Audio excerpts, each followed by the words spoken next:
படிக்கிற பிள்ளைகளை கொண்டு போயிட்டு வந்து விட்டுட்டு போக முடியாது பாதுகாப்பாக. மாதிரிலாம் கிடையாது, அந்த இதான்.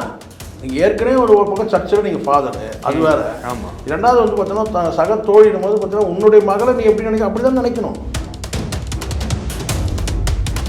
ஆனால் இந்த மாதிரியான இந்த இறை தூதர்கள்ன்ற இருக்கிற பேரில் இந்த பாதிரியார்கள், இந்த சாமியார்கள், இவங்ககிட்ட போய்ட்டு உங்களோட பர்சனல் லைஃப் ஃபுல்லாக நீங்கள் சொல்லும் போது எல்லாத்தையும் கேட்டுக்கிட்டு உங்களுக்கு ஈஸியாக சர்ச்சு, அது சர்ச்சுக்குள்ளே அங்கே ஏதாவது நடந்தாலும் கூட அந்த இந்த மாதிரியான பாலியல் சீண்டல்கள் ஏதாவது வந்ததுனாக்கா அதுக்குள்ளேயே பேசி முடிச்சிருவாங்க. அங்கே வந்து பார்த்தீங்கன்னா ஒரு சமரசத்தில் பேசி முடிப்பாங்க. அதையும் தாண்டி வெளியே ஒருத்தரும் இருக்குது, பல பாதிரியார்கள் மாட்டிருக்கிறாங்க. எந்த சர்க்கிளையும் வந்து நிற்க மாட்டான், ஆனால் காவி போட்டுக்கிறான், குண்டெல்லாம் அந்த போட்டுனது. அதே மாதிரி தான் இங்கேயும் இவனும் ஒரு பெரிய பாவாடை போட்டிருப்பான், வெள்ளை போட்டிருப்பான், வந்து கையில் பைபிள் எல்லாம் வச்சுருப்பான். ஆனால்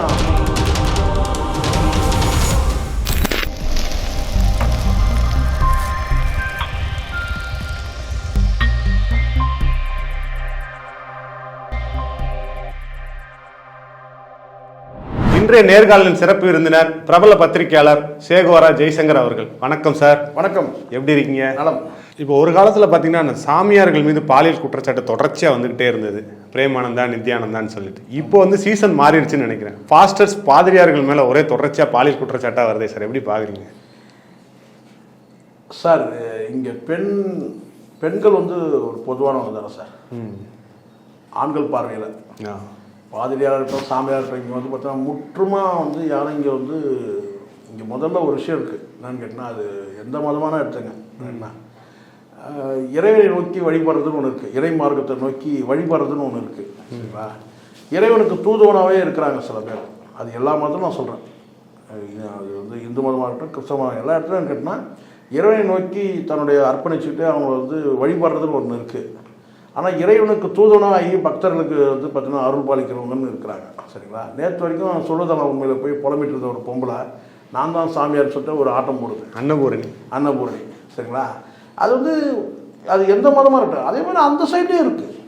கிறிஸ்தவ மதத்துலேயும் அந்த மாதிரி வந்து பார்த்தீங்கன்னா எல்லா பாஸ்டரும் பாதிரியார்களும் வந்து மோசமானவங்கன்னு சொல்ல முடியாது. எவ்வளோ தொண்டு செய்கிறவங்களும் வந்து கிறிஸ்தவ மதத்துலையும் இந்து மதத்துலையும் இருக்கிறாங்க. அவங்களோட வந்து பார்த்தீங்கன்னா வந்து அவங்க இறைவன் நோக்கி வழிபடுறாங்க, இல்லை இறைவன் தூதுவராக கூட செயல்படுறாங்க. ஆனால் அவங்க வந்து ஒழுக்கத்தை கடைப்பிடிக்கிறாங்க, நல்ல விஷயத்தை போதிக்கிறாங்க. ஆனால் அதுலேயும் கருப்பாடுகள் இருக்குது. அந்த கருப்பாடுகள் வந்து யார் எச்சரிக்கிறாங்கன்னா பெண்கள் தான் எச்சரிக்கிறாங்க. எல்லா மதத்துலையும் இருக்குது. பாதிரியார்கள் வந்து அது பேசுறதுக்கு வேணால் சொல்லலாம், இந்து மதத்துக்கெல்லாம் நிறைய பேர் பேசுறதுக்கு வருவாங்க. ஆனால் வந்து கிறிஸ்தவ மதத்தில் போய் வந்து பாதிரியார்கள் இந்த மாதிரி பண்ணுறாங்கன்னா அங்கே பேசுறதுக்கு கம்மியாயிடும். மைனாரிட்டியில் வந்து பேசுறது கம்மி. இங்கே மெஜாரிட்டினா இப்போ இது நித்யானந்தாவை ட்ரோல் பண்ணோம்னா ஏகப்பட்ட மாதிரி இருக்கான் ட்ரோல் பண்ணுறதுக்கு. தப்பு கிடையாது. பாலியல் குற்றச்சாட்டுனா அது பாலியல் குற்றச்சாட்டை தானே சார் பார்க்கணும், அப்படி தான் பார்க்கணும். அது அதே மத கண்ணோட்டத்தில் பார்க்குறது தான் இங்கே வந்து இந்த பாழும் சமூகத்தில் இருக்கிற ஒரு இது. அதே மத கண்ணோட்டத்தில் பார்க்கக்கூடாது. குற்றம் பண்ணால் யார் பண்ணா என்ன, அது பாதிரியார் பண்ணான்னா இங்கே சாமியார் பண்ணான்னா எல்லாம் ஒன்று தானே சார். பெண்கள் தானே சார் இங்கே எல்லாருமே பாதிக்கப்படுறது, பெண்கள் தானே. அந்த பாதிக்கப்பட்ட குரல்கள் கேட்டால் இந்த பக்கம் இந்து மதத்திலேயாவது சில பாதிக்கப்பட்ட குரல்கள் வெளியில் வருது. மற்ற மதத்தில் வந்து பார்த்தீங்கன்னா பாதிக்கப்பட்டவங்களுடைய அந்த குரல்கள் கூட வெளியே வராமல் தடுக்கப்படுது. சமீபத்தில் காரணம் என்ன கேட்டிங்கன்னா அங்கே வந்து பார்த்தீங்கன்னா வந்து அங்கே இருக்கிற அந்த பஞ்சாயத்து உள்ளுக்குள்ளே ஒரு பஞ்சாயத்தில் முடிச்சிருவாங்க. சர்ச்சு, அது சர்ச்சுக்குள்ளே அங்கே ஏதாவது நடந்தாலும் கூட அந்த இந்த மாதிரியான பாலியல் சீண்டல்கள் ஏதாவது வந்ததுனாக்கா அதுக்குள்ளேயே பேசி முடிச்சிருவாங்க. அவங்களே ஒரு பஞ்சாயத்து பண்ணி அதை வந்து முடிச்சிருவாங்க. அது காவல் நிலையத்துக்கு வராத அளவுக்கு அது அந்த மாதிரியான ஒரு அமைப்பு. இங்கே வந்து பார்த்தீங்கன்னா மெஜாரிட்டியாக இருக்கிற இந்து மதத்தில் வந்து பார்த்தீங்கன்னா எதுவாக இருந்தாலும் வெளியே வந்துடும். அங்கே வந்து பார்த்தீங்கன்னா ஒரு சமரசத்தில் பேசி முடிப்பாங்க. அதையும் தாண்டி வெளியே வந்து தான் இருக்குது. பல பாதிரியார்கள் மாட்டிருக்கிறாங்கல்ல. இங்கே நான் ஒரே விஷயம் தான் நான் சொல்லுவேன், இங்கே நம்ம பெண்கள் தான் எச்சரிக்கையாக இருக்கணும். எல்லா இடத்துலையும் எல்லா கருப்பாடும் இருக்கும் சார். அது இந்து மதமாக இருக்கட்டும், கிறிஸ்தவ மதமாக இருக்கட்டும், எந்த மதமாக இருக்கட்டும் கருப்பாடு. அங்கே வந்து நம்ம பெண்கள் தான் நம்ம வந்து எச்சரிக்கையாக இருக்கணும். நம்ம இறைவன் நம்ம நம்பி போகிறது என்ன, இறைவனை நம்பி போகிறோம். அதுக்கு இடையில ஒருத்தர் தூதுவராக இருக்கிறன்னா அந்த தூதுவராக மட்டுமே இருக்கும். அது தாண்டி வந்து இன்வால்மெண்ட் எடுக்கிறாங்க பார்த்தீங்களா, அங்கே தான் சிக்கலாகும். எல்லாரும் அது கிடையாது. சில வருடங்களுக்கு முன்பு கன்னியாகுமரியில் ஒரு திருச்சபை சர்ச்சுமாங்கல்ல சார், அதற்குள்ளே வந்து பாலியல் தொழில் நடத்திருக்காங்க சார். இப்போ பாஸ்டர் பாலியல் பலாத்காரம் பண்ணுறதையும் தாண்டி ஒரு திருச்சபை புனிதமான இடத்துக்குள்ள ஃபாதரியார் ஒருத்தர் வந்து பாலியல் தொழில் நடத்தியதா சில வருடங்களுக்கு முன்பு கைதானார். ஒரு புனிதமான இடத்துல அந்த தொழில் பண்ண எப்படி சார் அவர்? அதுதான் சார் இங்கே வந்து என்னென்னா, இப்போது சில பேர் பாதிக்கப்பட்டவங்க மக்கள் இருக்காங்க, அவங்க ஈஸியாக மடைமாற்றம் பண்ண முடியும். அவங்க வந்து பார்த்தீங்கன்னா நீங்கள் வாங்க, நீங்கள் வீட்டுக்கு வாங்க, இங்கே வந்து நீங்கள் வந்து நான் உங்களுக்கு ஜெபிக்கிறதுல உங்களுக்கு எல்லா கஷ்டமும் நீங்கிடும் அப்படின்னு சொன்னாங்க. அந்த மாதிரி ஆனால் வந்து பார்த்தீங்கன்னா ஒரு பக்கம் பணம் பறிக்கிற வேலை நடக்குது சுந்தர். நான் பாதிக்கப்பட்ட மக்கள் கிட்ட வந்து பணம் பறிக்கிற வேலையும் நடக்குது. இன்னொரு பக்கம் வந்து கேட்டால் இந்த மாதிரியான வந்து பாலியல் சுரண்டல்களும் நடக்குது. அதுவும் வந்து பார்த்தீங்கன்னா அது வெளியிலேயே தெரியாமல் போயிடுது. பணம் சுரண்டலாவது வந்து பார்த்தீங்கன்னா வந்து தெரியாமல் நடக்கணும்னா, இப்போ உதாரணத்துக்கு வந்து ஒரு குறிப்பிட்ட வந்து ஒரு சர்ச்சுக்கு வந்து பணத்தை வசூல் பண்ணுறதா இருக்கட்டும், அது ஒரு குறிப்பிட்ட சர்க்கிளில் வந்து அது நடக்கும், அது வெளியில் வராமல் போயிடும். சரிங்களா? இதே மாதிரி கேட்டால் பாலியல் சுரண்டலும் இருக்குது. பாலியல் சுரண்டலும் கேட்டால் அது வந்து வெடித்து வெளியே வந்தால் கூட அந்த அவங்களுக்குள்ளேயே அது வந்து சமரசம் செய்யணும். நீ காவல் நிலையத்துக்கு புகாராக வராது. மைனாரிட்டியில் அந்த ஒரு இது இருக்குது. அவங்களுக்குள்ளேயே அந்த சர்ச்சு சபையில் திருச்சபையில் உட்காந்து வச்சு பேசி அதுக்கான இழப்பீடு என்ன ஏதுன்றது அது பெரும்பாலும் அது நடக்குது. அது எல்லாரும் கிடையாது. இதை தாண்டி ஒரு சிலர் வந்து கொஞ்சம் நேரடியாக புகார்கள்ன்றது வந்து ரொம்ப நேரம். புகார்கள் வந்து புகார் கொடுத்தா தானே அங்கே உங்களுக்கு வழக்கு பதிவு. புகார் கொடுக்காமையே அங்கே வந்து பார்த்தீங்கன்னா பேசி சமரசமாக்கிடுவாங்க. அது நடக்குது. பெரும்பாலும் நான் கேட்டால் பாதிக்கப்பட்ட மக்கள் இருக்காங்கல்ல, அவங்க வந்து வேதனைகள் வந்து குமுறல்களை சொல்கிறதுக்கு போகிறாங்க. அப்போ அவங்களுடைய பர்சனல் லைஃப்பை ஃபுல்லாக சொல்லுவாங்க. அங்கதான் இங்கே இருக்க சிக்கல். ஆமாம் கம்ப்ளீட்டாக எல்லா விஷயத்தையும் அவங்கக்கிட்ட சொல்லுவாங்க. அவங்களும் சொல்லுவாங்க. சொல்லிட்டு இது மாதிரி நீங்கள் ஜெபிக்கும் போது அப்போ அவங்களுடைய பர்சனல் லைஃப் எல்லாமே உங்களுக்கு தெரிய வருது இல்லை சார். இங்கே எல்லாமே மனிதர்கள் தானே சார். இறை தூதன்றோன்னா மனிதன் தானே. சரிங்களா? நீங்கள் இறைவன்கிட்ட நீங்கள் வந்து அவங்களுடைய நேரடியாக வந்து உங்களுடைய மனசில் இருக்கிறத கொட்டுறது வேற. ஆனால் இந்த மாதிரியான இந்த இறை தூதர்கள்ன்ற இருக்கிற பேரில் இந்த பாதிரியார்கள், இந்த சாமியார்கள், இவங்ககிட்ட போய்ட்டு உங்களோட பர்சனல் லைஃப் ஃபுல்லாக நீங்கள் சொல்லும் போது எல்லாத்தையும் கேட்டுக்கிட்டு உங்களை ஈஸியாக ஹேண்டில் பண்ணும். இதான் ஃபேக்ட். காஞ்சிபுரத்தில் கூட இந்த நித்யானந்தா இருக்காங்கன்னா அவங்ககிட்ட மரத்தில் ஒரு 50 பேர் இருக்கிறாங்க, இல்லை ஒரு சர்ச்சில் வந்து ஒரு 20 பேர் இருக்கிறாங்கன்னா அந்த பாதிரியாருடைய கட்டுப்பாட்டில் இருக்கிறாங்கன்னு வச்சுக்கோங்களேன். அவங்க வந்து ஃபுல்லாக இவங்ககிட்ட இருக்கிற வந்து எல்லா பர்சனல் மேட்டரும் ஃபுல்லாக சொல்லுவாங்க. இவன் நான் ஜெபிக்கிறேன்னு நான் டைரெக்டாக அவர்கிட்ட நான் சொல்கிறேன், இது கரெக்டாக நான் டைரெக்டாக ஜீசஸ் கிட்ட சொல்கிறேன், இல்லை கரெக்டாக நான் வந்து ஈஸ்வரன் கிட்ட சொல்கிறேன், முருகர்கிட்ட சொல்கிறேன், டைரெக்டாக இவனும் பேசுகிறாமன் எல்லாமே எனக்கு திட்டு பசங்க. நேரடியாக உன் மனவேதனை கூட்டமாக இது போய் நேராக போனேன் வந்து இயேசுவோட காலில் வந்து விழுந்து உன் மனக்குறைகள் எல்லாத்தையும் கொட்டு, மனசுக்குள்ளேயே கொட்டு, அதை விட சத்தமாக வெளியே சொல்லக்கூடாது. அதே மாதிரி எந்த சாமியாக முருகனாக இருக்கட்டும், ஈஸ்வரன் இருக்கட்டும், பிள்ளையார் இருக்கட்டும், எந்த விருப்பப்படும். அதனால தான் இந்த தொல்லைக்கெல்லாம் நம்ம போகிறதே கிடையாது. இந்த சாமிங்கெல்லாம் உங்கள் வேலையை நீங்கள் செய்யுங்க, எங்கள் வேலையை நாங்கள் செஞ்சுக்கிறோம், எந்த கஷ்டம் தான் நாங்களே பார்த்துக்குறோம், உங்கள்கிட்ட நாங்கள் வரல, அந்த மாதிரி ஒரு முடிவில் இருக்கிறோம். நமக்கு இந்த பிரச்சனையே இல்லை. ஏதோ கஷ்டமோ நஷ்டமோ நம்மளே உருண்டுக்கிறோம் எழுதுக்கிறோம். எதுக்கு நம்ம போய் பஞ்சாயத்துக்கு போய் அங்கே போய் உட்காரணும். அவங்க 2 பேர் இருப்பான், நான் ஜெபிக்கிறேன், அது பண்ணுறேன், இதை பண்ணுறேன்னுவான். அப்புறம் நம்மளை ஃபுல்லாக நம்மக்கிட்ட இருந்து எல்லாத்தையும் கேட்டு நம்மக்கிட்ட சுரண்டல் தான். கிட்டத்தட்ட கடைசியாக சுரண்டல் தான். பணமோ இல்லை ஏதோ ஒன்று அவங்க வந்து ஒன்று பிடுங்குவான். கண்டிப்பாக எல்லாம் இருக்கிறாங்க. நீ 100 ரூபா கொடு, நான் அதை 500 ரூபா ஆக்கிறேன், 1000 ரூபா ஆக்கிறேன்னு சொல்கிறவங்களாம் இருக்கிறான். அப்படின்னா ஆட்டையை போட்டு காலி பண்ணவங்களாம் இருக்கிறான். நீ 5 லட்சம் கொடு, நான் 10 லட்சமாக ஆக்கி தரேன். எத்தனை பேருக்கு வந்துருங்க அந்த மாதிரி?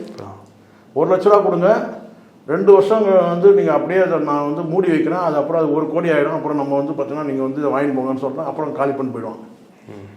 இல்லை வேறு எதனா ஒன்று ஆக்சுவலி கதையை சுற்றுவான். யார் போய் புகார் கொடுக்க போகிறேன்? நிறைய இருக்கிறாங்க. பலவிதமான ஏமாற்று பேர் வழிகள் விதவிதமாக இருக்கிறான், டிசைனாக இருக்கிறான். நீங்கள் ஏதோ வந்து கிரைம்னா நீங்கள் வந்து ஏதோ ஒரு திருடு கொள்ளை மட்டும் நீங்கள் நினைக்காதீங்க சுந்தர். இதுதாண்டி நூதனமாக கொள்ளடிக்கிறோம்னு நிறைய பேர் இருக்கிறோம். சமூகத்தில் ஒன்றா நம்ம கூடவே இருந்துக்கிட்டு நூதனமான கொள்ளை, நூதனமான சுரண்டல், பாலியல் சுரண்டல், விதவிதமான பாலியல் சுரண்டல். படிக்கிற பிள்ளைகளை கொண்டு போயிட்டு வந்து விட்டுட்டு போக முடியாது பாதுகாப்பாக, கோயிலுக்குள்ளேயே. இன்றைக்கி அப்படி தானே இருக்குது. இவர் வந்து ஒரு பெரிய மனிதர், ஒரு பாதிரியார், சாமியார். இந்த கோயிலில் கொண்டு போய் விட்டுட்டு போவோம், சர்ச்சில் கொண்டு போய் விட்டுட்டு போவோம். விட்டுட்டு போக முடியும்னு நினைக்கிறீங்க? அவ்வளோதான். அப்படி ஒரு சம்பவம் கூட நடந்திருக்கு சார் காஞ்சிபுரத்தில். தந்தை ஒரு வருஷத்துக்கு முன்னாடி. ஆமாம் ஆமாம். இப்போ ரீசெண்டாக தான் சார். அப்படி இப்போ படித்த ஞாபகம் இருக்கு. ஆமாம், காஞ்சிபுரத்தில் கூட 14 வயது சிறுமி அவங்க அம்மா இறந்து சில நாள் தான் ஆயிருக்கு. அங்கே தேவ இறக்கம்னு சொல்லி ஒரு பாதிரியார்கிட்ட கொண்டு போய் ஒப்படைக்கிறாங்க. அந்த பாதிரி தேவ இறக்கம் அடைக்கலம் தேடி வந்து அந்த 14 வயது சிறுமியை பாலியல் பலாத்காரம் பண்ணி இப்போ அந்த பாதிரியார் போக்சோல கைதாகிருக்காரு. அதுதான் சார், நிறைய இருக்கு சார். புகார் வரணும்ல. நான் எனக்கு தெரிஞ்சு நான் சொல்கிறேன், இங்கே வந்து பாரபட்சமாக சொல்கிறேன், அது இந்துவாக இருக்கட்டும் கிறிஸ்டினாக இருக்கட்டும் நான் இங்கேயாவது வெடித்து வெளியே வந்துடும்.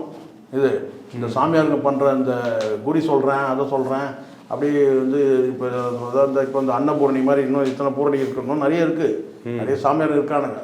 ஒரு பகுதி வாரியாக இருக்கிறான், மாவட்ட வாரியாக இருக்கிறான் சாமியாருங்க. எது மாவட்ட வாரியாக இருக்கிறான். ஒவ்வொரு கையில் ஒவ்வொரு சாமியார் எடுத்துக்கிறான். ஒரு பக்கம் சாய்பாபா எடுத்துக்கிறான், ஒரு பக்கம் வந்து இந்த முண்டக்கண்ணியம்மா அந்த கண்ணியம்மா இதாக ஏகப்பட்ட சாமியார் எடுத்துக்கிறான். இந்த சைடில் இவன் எடுத்துக்கிறான். என்ன கேட்டால் அன்னை வேளாங்கண்ணி அந்த கோயில் ஏதோ சர்ச்சை கிச்சு கட்டி இவனுக்கு என்ன செய்யணும் கேட்டால் இப்படி ஒரு கும்பலை ரெடி பண்ணிக்கிறாங்க. இப்படி வந்து நான் கேட்டேன், நான் தான் சொல்கிறேன் உங்களுக்கு. இதெல்லாம் வந்து கேட்டால் எல்லாரும் அப்படியான்னு கேட்டால் நான் சொல்ல மாட்டேன், நிச்சயமாக கிடையாது. எல்லாரும் அப்படி கிடையாது. ஆனால் இதிலேயே ஒரு 10 கருப்பாடுன்னு கேட்டால் இதையே ஒரு தொழிலாக வச்சுக்கிட்டு அங்கே வரக்கூடிய பக்தைகளை வந்து பார்த்திங்கன்னா சுரண்டுறது, எல்லா விதமான சுரண்டு. ஒன்று முதல்ல ஃபைனான்ஸ் பண ரீதியாக சுரண்டுவானுங்க. ரெண்டாவது பாலியல். அது நம்ம பார்க்கும்போதே தெரியும் அவனுக்கு எந்த இறை தூதனுக்கான எந்த அம்சமும் இருக்காது. என்ன அதை வெள்ளை அங்கி போட்டிருப்பான், இது இந்த பாவாடை மாதிரி ஒன்று கட்டிகிட்டு இருக்கிறானுங்களா, அதுதானே தவிர அதில் வந்து எல்லோரும். ஆனால் அந்த சில முகங்களை பார்க்கும்போதே நமக்கு தெரியும். அந்த சில முகங்கள் வந்து பார்க்கும்போது ஃபாதர்னா அந்த முகம் பார்க்கும்போதே தெரியும் உண்மையிலே ஃபாதர். அந்த முகம் தோற்றமே வந்து பார்த்திங்கன்னா வந்து அவங்க வந்து ஒரு இறை தூதனுக்கான அந்த தோற்றம் இருக்கும். கண்டிப்பாக அந்த அறிகுறி இருக்கும். சாமியார்னு உண்டு அது மாதிரி. இப்போ நம்ம நித்யானந்த பார்க்க முடியுமா? அந்த மாதிரி நித்யானந்தா நம்ம என்ன எப்படி பார்த்தாலும் வந்து ஒர்க் அவுட்டே ஆகலை. இவனை வந்து ஒரு சாமியாராக ஒரு வந்து பார்த்தோன்னா ஒரு சன்னியாசியாக ஒரு துறவியாக நம்ம பார்க்கவே முடியல. அந்த அந்த இடத்துக்கு வந்து நிற்க மாட்டான் அவன். இவன் யார், ஆன்மீகவாதியா சன்னியாசியா இல்லை துறவியா, எந்த சர்க்கிளையும் வந்து நிற்க மாட்டான். ஆனால் காவி போட்டுக்கிறான், குண்டலம் அந்த அந்த போட்டுன்னு. அதே மாதிரி தான் இங்கேயும் இவனை ஒரு பெரிய பாவாடை போட்டிருப்பான், வெள்ளை போட்டிருப்பான், வந்து கையில் பைபிள் எல்லாம் வச்சுருப்பான். ஆனால் இந்த மாதிரியான நேற்று கூட சார் அண்ணா நகரில் ஒரு பாஸ்டர் மோச செல்லதுரைன்னு சொல்லிட்டு ஒரு பாஸ்டர், அவங்களோட பொண்ணு வந்து போலீஸில் கம்ப்ளைண்ட் கொடுத்துருக்காங்க. என்ன அப்படின்னா, என்னோட தந்தை அந்த பாஸ்டர் தந்தையை வந்து தன்னோட சக தோழியை கற்பழித்து குழந்தை கொடுத்துட்டாரு. குடும்பம் பாருங்க, பார்த்தேன் நான் ஒரு படித்தேன். அதாவது இப்போ ஃப்ரெண்டை பார்க்க போகிறாங்கல்ல.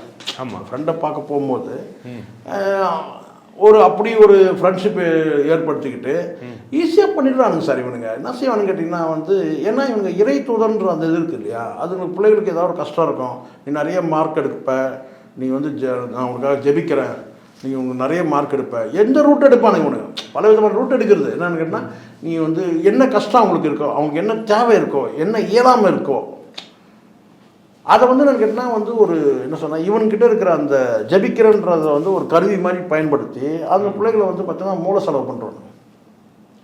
அவங்க கட்டுப்பாட்டு கொண்டு போயிடுவாங்க. நான் ஜபிக்கிறதுனால தான் உனக்கு இந்த மார்க் எடுத்தேன், நான் ஜபிக்கிறதுனால தான் உனக்கு இந்த நல்லது நடந்திருக்கு, நான் ஜபிக்கிறதுனால தான் இனி நல்லது நடக்க போகுது, நான் ஜபிக்கிறதுனால தான் அவன் வாழ்க்கையில் எல்லாமே நடக்க போகுது, இப்படி சொல்லி அவன் வந்து மூல செலவு பண்ணுறானுங்க சொன்னார் பண்ணுறாங்க. ஆனால் தான் ரொம்ப ஐக்கியமாக கூடாதுன்றது. இந்த சாமி கிட்ட கூட போனீங்கன்னா டைரெக்டாக அந்த கல்லோ மண்ணோ பிடிச்சி வச்ச பிள்ளையாரோ டைரெக்டாக நீங்கள் போயிடணும். அதே மாதிரி சர்ச்சுக்கு போகிறீங்களா, நேராக நேராக வந்து இயேசு இருக்காரா, நேராக அங்கே போயிடணும். வேளாங்கண்ணிக்கு வந்து மாதா சர்ச்சுக்கு போகிறீங்களா, டைரெக்டாக அங்கே போயிடணும். நடுவில் இப்படி போனீங்கன்னு வச்சுங்களேன், இவனுங்க பண்ணுற அட்டகாசம் ஜாஸ்தி. ஒரு காலத்தில் இருந்தாங்க, நான் இல்லைன்னு சொல்ல, ஒரு காலத்தில் வந்து ஃபாதர்னா இருந்தாங்க, ஃபாதர் மாதிரி இருப்பாங்க. இப்போ இவனுக்கு யாருமே வந்து கிடையாது. இவனுக்கு இப்போ பார்த்தீங்களா, ஒரு சக தோழி பழகின தோஷத்துக்கு இவங்க வந்து பார்த்தீங்கன்னா வந்து அப்பங்காட்டா அது பண்ணிட்டான். வேறு யாருன்னா புகார் கொடுத்தா கூட சொல்லலாம்.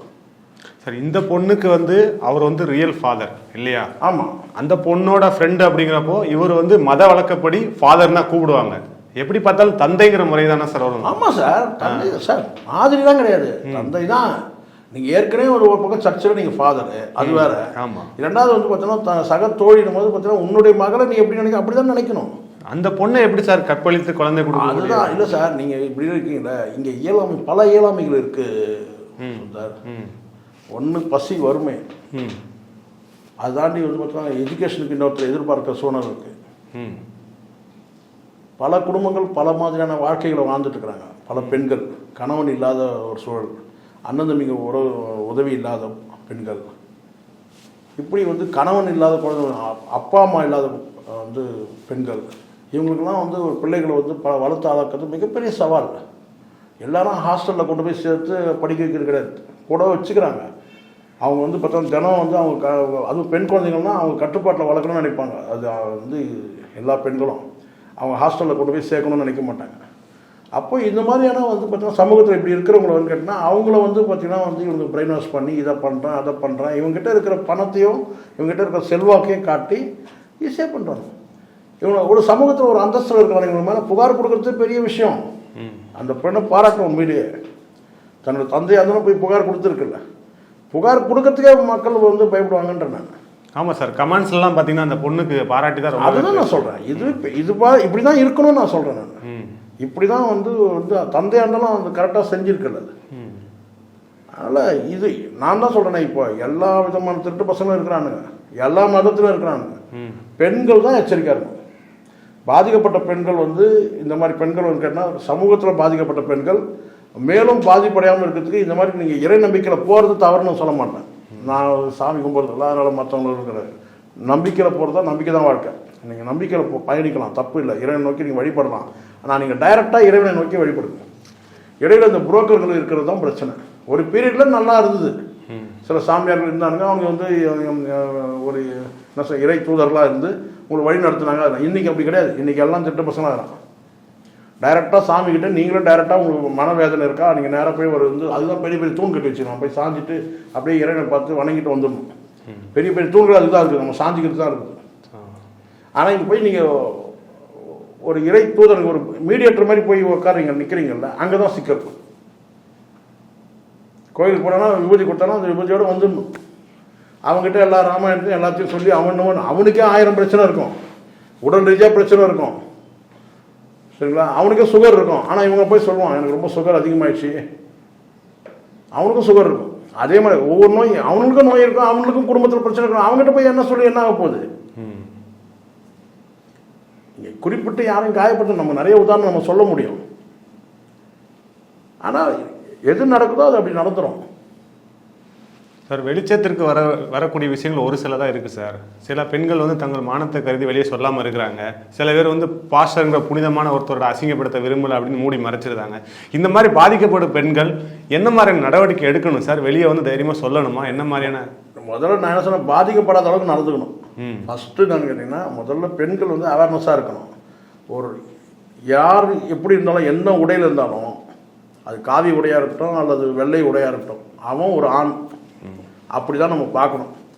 அதை தாண்டி அவன் வந்து ஒரு ஒரு பாலியல் அதாவது கேட்டினா அந்த ஃபாதர்ன்ற அந்த ஃபாஸ்டர்ன்ற அந்த இதை தாண்டி அவன் வந்து தவறான வந்து ஒரு வகையில் நம்மக்கிட்ட நடந்துக்கிறான், இல்லை நம்மளை ஏதோ ஒரு வகையில் நம்ம பிரெயின் வாஷ் பண்ண பார்க்குறான் அப்படின்னு சொன்னால் எச்சரிக்கையாக வந்து விலகிடணும்.